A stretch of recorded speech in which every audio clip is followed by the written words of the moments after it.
and welcome back to my channel. If you're new here, then don't forget to subscribe down below, and without much further ado, let's get on with the video.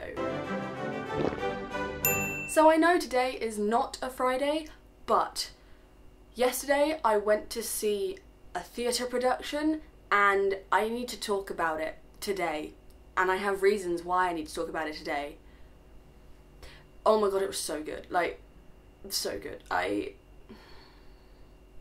am in love with this musical so much. Now the musical I'm going to be talking about today is the absolutely phenomenal Myth. Now Myth used to be known as 27. If you guys have been here a long time, then you'll remember me talking about 27 2 years ago in 2016. I think it was about October time when I went to see this small musical that was playing at the Cockpit Theatre for like a month and a half. I don't think it was a very long run at all, and it blew me away. Like, I've never sat in an interval and just had to catch my breath. It was unreal, and from that moment it was my favourite musical ever. I know the Grinning Man video was called Best Musical in London, or whatever I called it, my favourite musical or whatever, and Grinning Man is amazing, but 27 is like my favourite piece of theatre ever.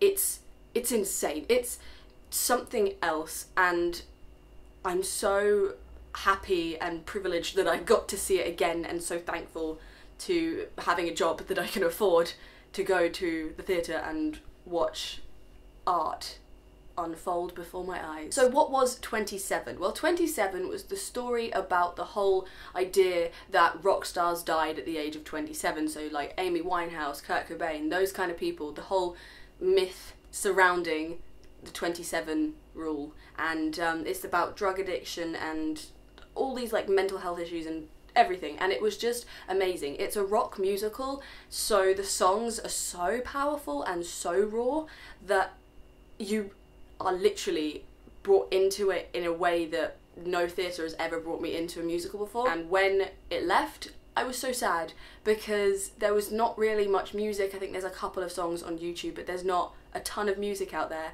and I didn't think that we'd be getting it again anytime soon. Like, anytime. I know a year and a half isn't soon, but in comparison I thought it would be years, and I mean like years and years and years. But yesterday I went to see Myth. Now Myth follows the same basic story. The characters are pretty much the same. It's the idea of this guy who wants to be a famous rock star, and he's with his two bandmates, and he makes a deal with HAYNES and kind of gets wrapped up in this whole business of being a rock star.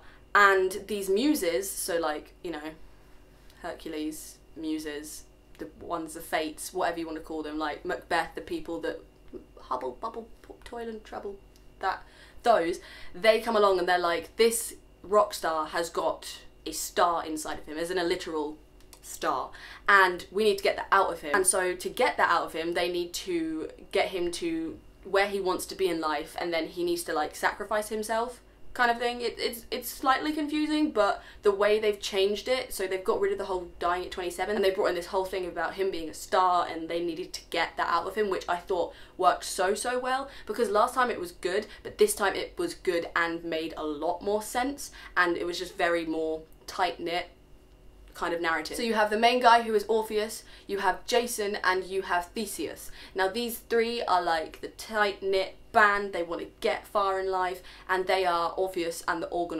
Argonauts.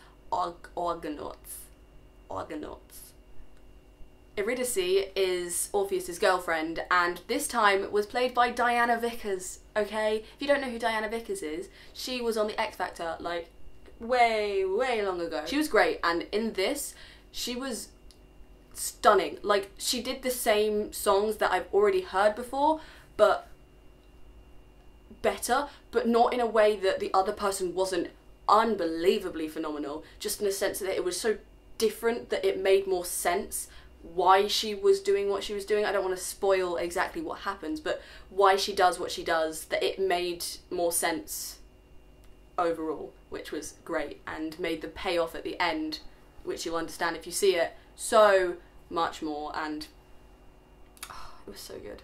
So Sam Cassidy is the person that wrote the music, book and lyrics, which he is a god. So you know how currently everyone's like Lin-Manuel Miranda is an artiste, like he is next level, amazing, insane, talented beyond belief. Well, so is Sam Cassidy, but no one knows what Myth is, but they need to, okay, because his songs are so raw and so powerful and so breathtaking that you just have to witness them and you have to be in that room and hear them. Found a newfound love for rock musicals, okay? 27 and Myth have changed me. I love rock musicals. Give me more. The director of this is Arlene Phillips. Now, if you don't know who she is, then who are you? But she did an amazing job in directing everyone. Like, I love this so much because there's so much raw passion to every character. Like, it's like they've made these big characters and then like had them strip away everything till they're like the basic fundamental human nature characters. I don't know if that makes any sense, but just raw is the only word strong enough to describe this piece of art. Literally, it's just raw passion, sound, everything. It's just amazing. Now, while the original cast that I saw were unreal and the ones that made me obviously fall in love with this musical, the new cast did something different but equally, if not more, powerful and amazing. I'm not saying in any way that the original cast weren't amazing, it's just the way that they did it.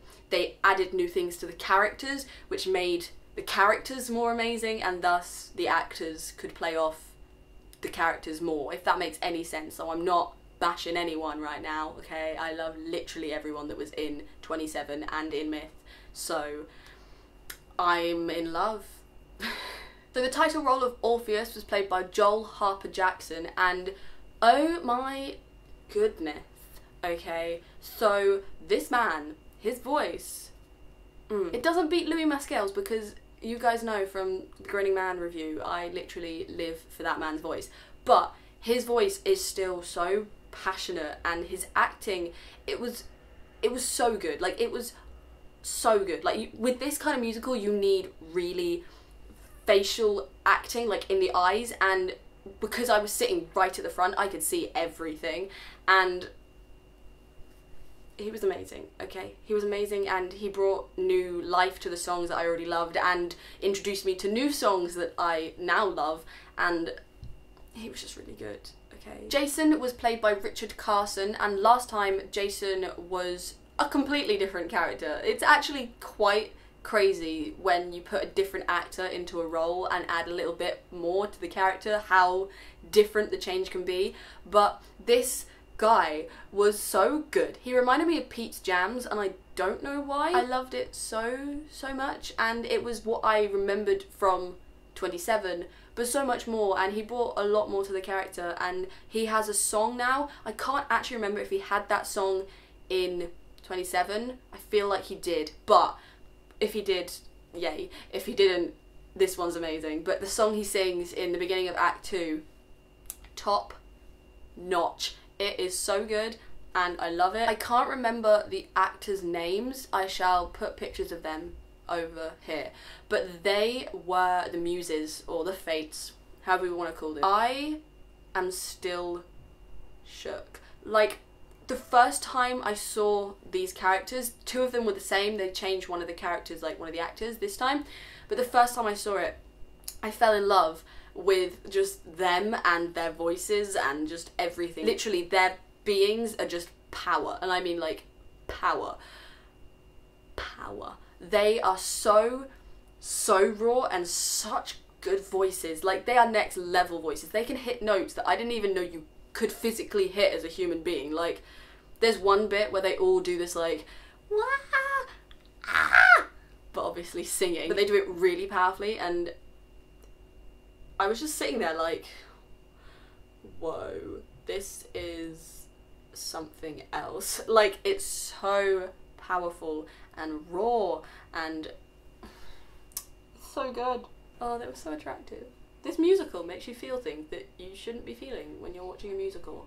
Now there are a lot more characters. Basically every single person has a specific character name. They're all Greek mythology names, so you have like Megara, and you have like all these kind of people. You even have someone called Pandora, which I loved her so much, and I feel like I've seen her before, and I can't remember if that was from 27 or if she's been in something else. But I know her face, so yeah. But she was great, and I loved how they put her character into it more this time. I feel like she was in it before, but not so fleshed out and with her own kind of thing. So that made me really happy, and I really appreciated that. But now I'm going to talk about Theseus. Now, the reason why I actually found out about 27 was because of this man just here. If you don't know who this man is, he was in BBC's Atlantis. His name is Jack Donnelly. He is what this necklace is from, basically.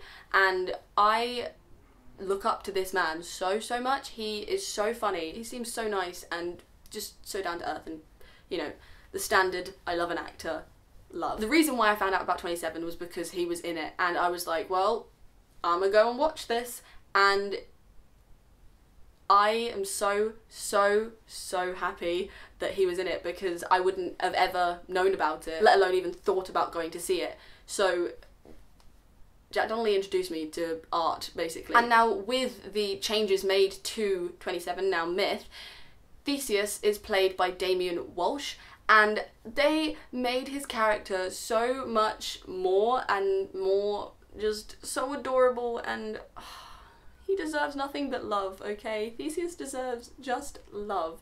He now plays a guitar, which added a lot to his character. They kept the same kind of innocentness to his character, which I really liked, and they just made his character a lot funnier, which I didn't think would be possible because Jack Donnelly is hilarious. If you haven't seen Chuckle Duster, go and watch Chuckle Duster. Damien Walsh was amazing, and I just protect him at all costs, okay? Protect him. I mean, protect Theseus, not Damien Walsh. I don't know about Damien Walsh, but protect Theseus. He needs all the love. He doesn't need hate, okay? Now we come on to Miss M, or Medusa. In 27, Medusa was good. Like, her voice was insane, and the person who played her was outstanding in playing that version of Miss M. But the character, in my opinion, to begin with, was very basic and very one-tone villain. Oh, she's Medusa, okay, meh. And it was just like this villain, basically, but there wasn't much to her. So Myth have added a lot to Medusa's character, and the person who plays her now is Zoe Burkett. I don't know how to pronounce her name, but oh my god, hell yeah. So, hell yeah. She's so funny now. She has some of the funniest lines. The actress who plays her, I did not know people could sing like this, okay? I didn't know this. Help me. There is a song that she sings in the first act, and it blew me away. Oh my god, I need to hear it again. I think I'm gonna go back. I really do. I think I'm going to be buying tickets for this week. And finally we come to my favourite character, who I think was my favourite character in 27, and that is Hades. Now, you guys all know how much I love Hercules, the Disney version, and they have changed Hades slightly, but it did it in such a big way at the same time. It's very hard to explain, but basically the original Hades was played by Ryan Malloy, who we all got a picture with just here, and it made me really happy, and he was great. And there was a point in the show where he turns around and he like shook my hand mid-show, and I was just like, oh, hello. And that, for me, was like, Ryan Malloy is like a legend and amazing and a great Hades. Now we have Matthew McKenna, and oh my god, I didn't think I'd be able to like this character more than I already liked it, but he changed that. Now, Matthew McKenna's Hades was like the Disney Hades meets Caesar Flickerman from the Hunger Games, and oh my god, I love him so much. It was amazing, and yeah, it was Hades meets Caesar Flickerman and a sprinkle of camp, and that was Hades / Dionysus, okay? It was amazing. It's the way his voice escalates to a point where you're just there like, I need a moment, there is so much going on right now, and it's beautiful. So this is where you come in, because if you guys go and watch it and enjoy it, then it will be more likely to go to the West End and cast recordings will happen. Now, this musical is only on for 9 performances, and one of them was yesterday, one of them is probably right now as you're watching this on the Sunday, and it finishes Saturday the 17th of March, which is literally on Saturday, so please go and watch it. Tickets are all £25. It is at the Other Palace, which is literally round the corner from the Victoria Palace, which is where Hamilton is. I can't praise it enough. You get hit with so much power, so much raw energy and raw feeling and passion that it just kind of takes everything out of you, and you just end up sitting there in shock and awe. And it's something that needs to be seen, because Sam Cassidy's creation and idea behind all of this and everything is amazing, and the story that he wants to tell includes mental illness, and it includes drug addiction, and it includes love and death and all these things that do need to be talked about. It's just so good, and I can't express how much I love this musical, and the fact that it's probably going to go again, it's making me emotional, because this musical means a lot to me. Like Hamilton, seeing it, and it kind of changed my life. This musical showed me that not all musicals have to be lovey-dovey, fancy, high singing songs. They can be gritty, raw rock music and still be absolutely amazing and become my favourite musical ever created.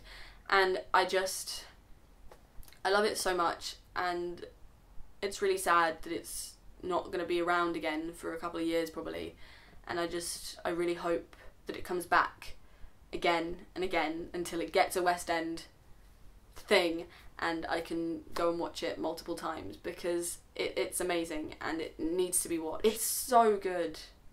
It's so good. I just love it. But yes, that does it for today's video. Next Friday you'll be getting a different video to review, so sorry about all the weird video uploading, but we'll go with it. We'll sort it out. We'll make it lit. Anyway, if you enjoyed today's video, then please do not forget to subscribe just here, and also if you want to check out any more of my reviews, then just click down here. I still need a name for it. It's currently being called Tea Time Reviews, but please help, you know. But until next time, bye!